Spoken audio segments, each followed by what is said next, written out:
What happens when Hollywood royalty meets daytime television's most controversial panel? You won't believe what unfolds when former royal Meghan Markle sits down with The View's hosts in what was supposed to be a routine promotional interview.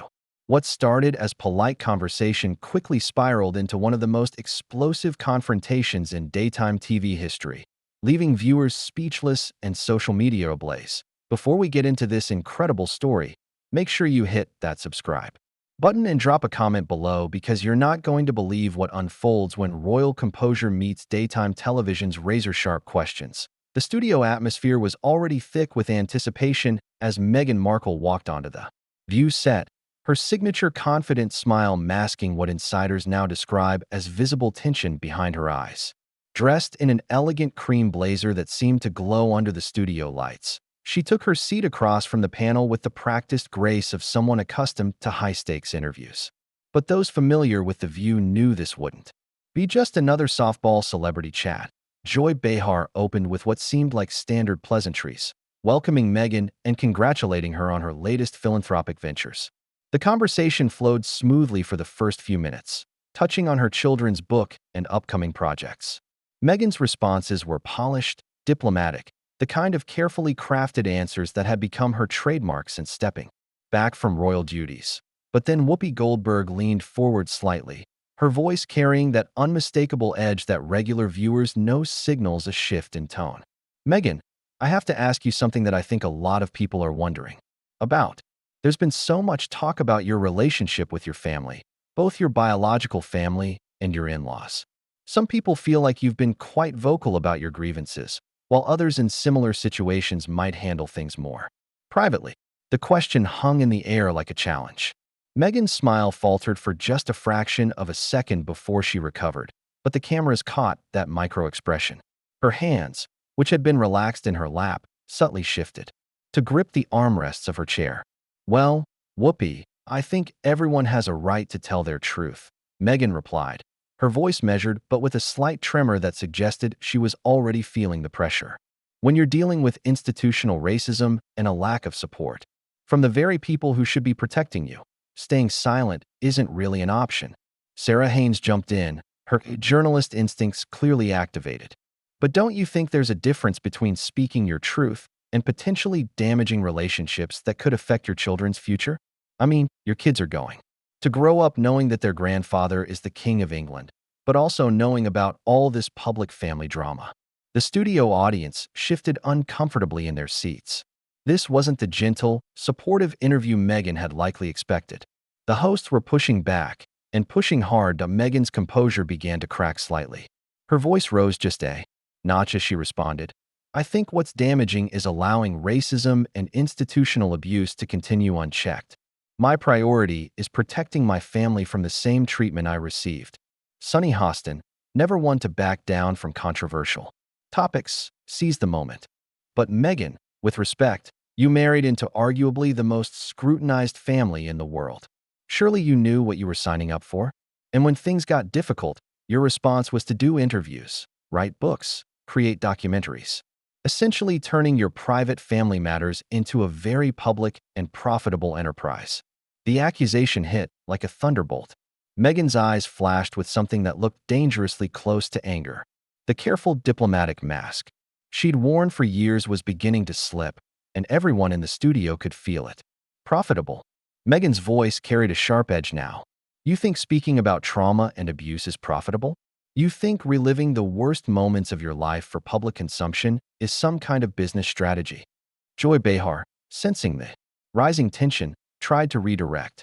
"I think what Sunny means is that there are different ways to handle family conflicts, and some people question whether the very public approach was the best choice for everyone involved, including your children." But Meghan was no longer in diplomatic mode. Her California composure was giving way to something rawer, more authentic, and infinitely more dangerous for live television.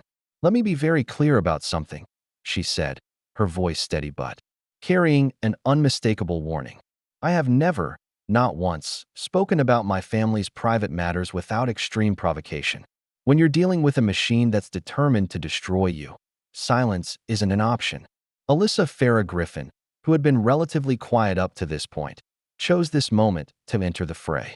"But Meghan, Surely you understand how some people might see it as hypocritical to complain about privacy invasion while simultaneously doing tell-all interviews and Netflix documentaries? It seems like you want privacy on your terms, but publicity when it serves your narrative. The studio fell into an electric silence. Even the production crew seemed to sense that something significant was building. Meghan's jaw tightened visibly, and when she spoke, her voice carried a cold precision that sent chills through everyone present. Hypocritical, she repeated slowly, as if tasting the word. That's an interesting choice of words from someone who's never had to endure what I've endured. The tension in the studio was now palpable. What had started as pointed but professional questioning was rapidly evolving into something much more personal and confrontational. The hosts exchanged glances, realizing they might have pushed harder than intended, but also sensing that they were on the verge of television gold or disaster. Whoopi attempted to regain control of the spiraling situation. Look, we're all just trying to understand the different perspectives here. Nobody's attacking you personally, Meghan. We're having a conversation about choices and consequences. But Meghan was beyond diplomatic damage control now. Her voice dropped to an almost dangerous whisper as she leaned forward slightly. Choices and consequences? Let me tell you about choices and consequences. The choice to marry someone I loved resulted in consequences I never could have imagined. The choice to have children resulted in those children being denied security and titles because of their heritage. The choice to speak up about racism resulted in being branded difficult and demanding. The audience was completely silent now, hanging on every word. This wasn't the polished, media-trained Meghan they were used to seeing. This was someone who felt cornered and was beginning to fight back with everything she had. Sarah Haynes, perhaps, not reading the room correctly, pressed forward. But surely you can see how some of your choices might have contributed to these outcomes. The timing of certain revelations, the platform choices, the way information was presented, don't you think strategy and approach matter when you're dealing with such sensitive family dynamics? And that's when something in Meghan's demeanor shifted completely. The last vestiges of royal training and media coaching seemed to evaporate, replaced by something much more authentic and infinitely more volatile. Her eyes narrowed slightly, and when she spoke, every word was delivered with surgical precision. Strategy, she said, her voice carrying a dangerous calm that made everyone in the studio uncomfortable. You want to talk about strategy? Let's talk about the strategy of an institution that was perfectly willing to throw a pregnant woman under the bus to protect their golden boy. Let's talk about the strategy of briefing against your own family members to distract from scandals. The hosts realized they had entered uncharted territory. This was no longer a celebrity interview gone slightly off the rails. This was something much more personal and potentially explosive, and they were all live on national television with no ability to edit or control what was about to unfold next. But Meghan wasn't finished. The floodgates had opened, and years of pent-up frustration came pouring out with the force of a dam bursting. Her voice rose as she continued. You want to know about strategy? The strategy was to make me disappear quietly. When that didn't work, the strategy became character assassination. And now you're all sitting here, continuing that same playbook, acting like I'm the problem. Whoopi tried desperately to regain control, her years of hosting experience kicking in as she attempted to de-escalate. Meghan, I think we're all getting a little heated here. Nobody's trying to attack your character. We're journalists. We ask tough questions. That's what we do. The response came like a verbal slap across the face. Meghan's laugh was sharp, bitter, completely devoid of humor. Journalists? Is that what we're calling this? Because from where I'm sitting, this feels a lot more like a coordinated ambush than journalism. The accusation hung in the air like smoke from a fired gun. The audience was so quiet you could hear the studio cameras adjusting focus. Even the production assistants had stopped moving, sensing they were witnessing something that would be replayed and analyzed for years to come. Joy Behar, clearly uncomfortable with the direction things were heading, attempted to inject some levity. Come on, Meghan, we're all friends here. We've had plenty of guests who've disagreed with us. It doesn't have to be personal. But Meghan was beyond such diplomatic niceties. Her eyes were blazing now, all pretense of royal composure, completely abandoned. Friends? Friends don't sit there and systematically try to discredit everything you've been through. Friends don't minimize your trauma and turn it into entertainment for their audience. Sunny Hostin, perhaps feeling the need to defend her profession, jumped back into the fray with renewed intensity. Nobody's minimizing your trauma, Meghan. But when you make your private life public, when you profit from telling these stories, you open yourself up to scrutiny. That's not unfair. That's just reality. The word profit seemed to be Meghan's breaking point. She leaned forward aggressively, her voice dropping to a dangerous whisper that somehow carried more menace than shouting would have. There's that word again. Profit. As if speaking your truth should be free. As if sharing your pain should come without compensation. Tell me, ladies, do any of you work for free? Sarah Haynes, sensing the conversation spiraling completely out of control, tried a different approach. That's not what we're saying, Meghan. We're talking about the impact of those choices on relationships, on family dynamics, on children who didn't choose to be part of this public narrative. But this only seemed to inflame Meghan further. Her composure was now completely shattered, replaced by raw emotion and barely contained fury. Don't you dare bring my children into this. Don't you dare sit there and lecture me about protecting my children when you have no idea what I've had to protect them from. The studio was electric with tension. Camera operators were adjusting their shots, knowing they were capturing television history. The hosts were beginning to realize they had awakened something they couldn't control, but the live format meant there was no escape, no commercial break to reset the energy. Alyssa Farah Griffin, perhaps motivated by journalistic integrity or simply unable to read the room, continued pressing. But Meghan, surely you can understand why people question the timing and methods of your revelations? The Oprah interview timing, the Netflix series, the book releases, it all seems very calculated and strategic. That was the final straw. Meghan stood up slightly in her chair, her voice rising to a level that made everyone in the studio uncomfortable. Calculated? You think calculation was behind sharing that I had suicidal thoughts while pregnant? You think strategy motivated me to reveal that my own family refused to protect my children? What kind of person do you think I am? The question echoed through the studio with devastating effect. For the first time since the confrontation began, the hosts seemed genuinely taken aback. They had pushed a celebrity guest too far, and now they were facing the consequences of their aggressive questioning on live television. Whoopi, recognizing the dangerous territory they were in, made another attempt at damage control. Meghan, I think there's been a misunderstanding here. We're not questioning your motivations for speaking out. We're trying to understand the broader implications of how these very personal family matters play out in public. But Meghan was beyond diplomatic explanations. Her voice was shaking now, whether from anger or emotion. It was impossible to tell. Misunderstanding? The only misunderstanding here is your assumption that I owed anyone silence, that I should have quietly endured racism, manipulation, and institutional abuse to protect people who never protected me. The audience was completely silent, witnessing what felt like a deeply personal breakdown happening in real time. This wasn't entertainment anymore. This was raw human emotion exploding under the pressure of public scrutiny. Joy Behar made one more desperate attempt to salvage the interview. Look, we all support your right to tell your story, Meghan. But surely you can see how some people might interpret certain actions as attention-seeking or opportunistic? The accusation of attention-seeking seemed to hit Meghan like a physical blow. When she responded, her voice was cold as ice, each word delivered with devastating precision. Attention-seeking? Is that what we're calling it when a woman refuses to be silenced? When she fights back against a system designed to destroy her? When she chooses survival over submission? The hosts were now visibly uncomfortable, realizing they had created a situation that was rapidly spinning beyond their control. What had started as tough but fair journalism had devolved into something that felt more like a public execution. Sarah Haynes tried one more time to redirect the conversation. We're not trying to silence anyone, Meghan. We're just trying to have an honest conversation about difficult topics. But Meghan's response came like a thunderclap. Honest. You want honest? Here's honest. Sitting here listening to you people dissect my trauma like it's your entertainment, watching you reduce the worst experiences of my life to talking points.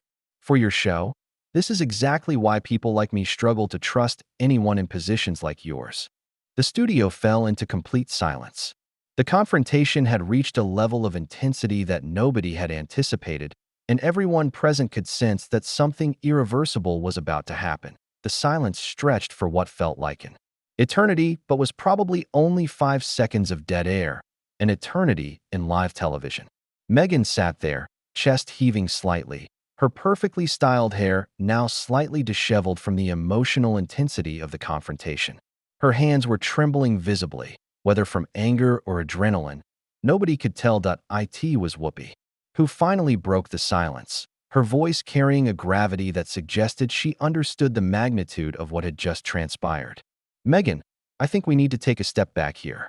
This conversation has gotten more heated than anyone intended. But Meghan's response came swift and devastating. She stood up fully now, her chair rolling slightly backward from the force of her movement. Step back? Step back to what? To pretending that what just happened here is acceptable? To acting like this kind of treatment is normal? The production crew was in a state of controlled panic, unsure whether to cut to commercial or let the drama play out. The director in the control room was frantically signaling to the hosts, but none of them seemed able to regain control of the situation. Sunny Hostin, perhaps feeling the need to defend the show's integrity, made what would prove to be a catastrophic decision. Meghan, we understand you're upset, but this is how these conversations work. We ask hard questions. If you can't handle that, maybe you shouldn't have agreed to come on. The suggestion that Meghan couldn't handle the questioning was like throwing gasoline on an already raging fire. Her voice rose to a level that made everyone in the studio flinch. Handle it? Handle it? I've handled racism. I've handled institutional abuse. I've handled having my newborn's security threatened because of his skin color. What I won't handle is sitting here while you people turn my trauma into your entertainment. The audience began to murmur uncomfortably. This had gone far, beyond anything they had signed up to witness. Some people were shifting in their seats, clearly wanting to leave but trapped by the live taping format. Joy Behar, in what appeared to be a last-ditch effort to salvage the interview, attempted to inject some reason into the chaos. Meghan, nobody here is your enemy. We're all women trying to navigate difficult conversations about difficult topics. But Meghan's laugh was harsh, bitter, and completely devoid of any warmth. Women, you want to play the sisterhood card now? After spending the last 20 minutes systematically trying to discredit everything I've been through? After questioning my motives, my integrity, my choices as a mother? Sarah Haynes, perhaps not understanding the gravity of the situation, continued. The pattern of defensive justification. We're not questioning your integrity, Meghan. We're questioning the methods and the timing and the public nature of very private family matters. That was the breaking point. Meghan's voice dropped to a deadly whisper that somehow carried more menace than all her previous shouting. The public nature? You mean like how your royal family made sure every negative story about me was leaked to the press, while I was forbidden from defending myself? You mean that kind of public nature? The hosts exchanged desperate glances. They had lost complete control of the interview, and every attempt to regain it only made things worse. The live format meant they were trapped in this downward spiral with no escape. Alyssa Farah Griffin, in what would later be described as the final nail in the coffin, made one last attempt at journalistic integrity. But Meghan, you have to admit that your approach to handling these situations has been unconventional. Most people in your position would handle family disputes privately. The word unconventional seemed to trigger something primal in Meghan. When she responded, her voice carried a fury that made everyone in the studio genuinely uncomfortable. Unconventional? You know what's unconventional? Having to choose between your mental health and your family's reputation. Having to decide between protecting your children and maintaining relationships with people who actively work to harm you. She began pacing slightly behind her chair, her composed exterior completely shattered. You want to know what's really unconventional? Sitting here, listening to 5 women who have never experienced what I've experienced, telling me how I should have handled the worst period of my life. Whoopi made one final desperate attempt to restore order. Meghan, please, let's just take a breath here. We can work through this. But Meghan spun around to face the panel directly, her eyes blazing with an intensity that made the camera operators instinctively zoom in. Work through this? Work through what? The fact that you invited me here under false pretenses? The fact that you turned what was supposed to be a platform for my work into a character assassination? The accusation of false pretenses hit the hosts like a physical blow. They had indeed planned to ask tough questions, but the suggestion that they had deliberately misled their guest was damaging on multiple levels. Joy Behar attempted damage control. Nobody misled you, Meghan. We always ask tough questions. That's what we do here. But Meghan's response was swift and brutal. Tough questions? Is that what you call systematically attempting to undermine someone's credibility? Is that what you call trying to make someone defend their right to speak about their own experiences? The studio audience was now visibly uncomfortable, with some people actually getting up to leave. The energy in the room had become toxic, and everyone could feel it. Sarah Haynes made what would be her final contribution to the disaster. Meghan, you're taking this way too personally. We're just doing our jobs. The suggestion that Meghan was taking things too personally was the final straw. Her voice rose to a level that made everyone wince. Too personally? Too personally? You've spent the last half hour attacking my character, my motivations, my parenting, my integrity, and I'm taking it too personally. She grabbed her purse from beside her chair with a sharp, decisive movement. You know what? You're absolutely right. I am taking this personally. Because this is personal. And I refuse to sit here for one more second pretending that this is acceptable. The hosts realized what was happening, but were powerless to stop it. Meghan was preparing to leave, and there was nothing they could do to prevent the complete collapse of the interview. Whoopi made one last desperate plea. Meghan, please don't leave like this. We can fix this. But Meghan's response was delivered with ice-cold precision as she adjusted her purse strap. Fix this? You can't fix years of institutional racism with a commercial break. Whoopi, you can't fix the damage you've done to your own credibility by asking me to pretend this was acceptable. She turned to face the cameras directly, addressing the audience at home with a dignity that had been completely absent from the host's behavior.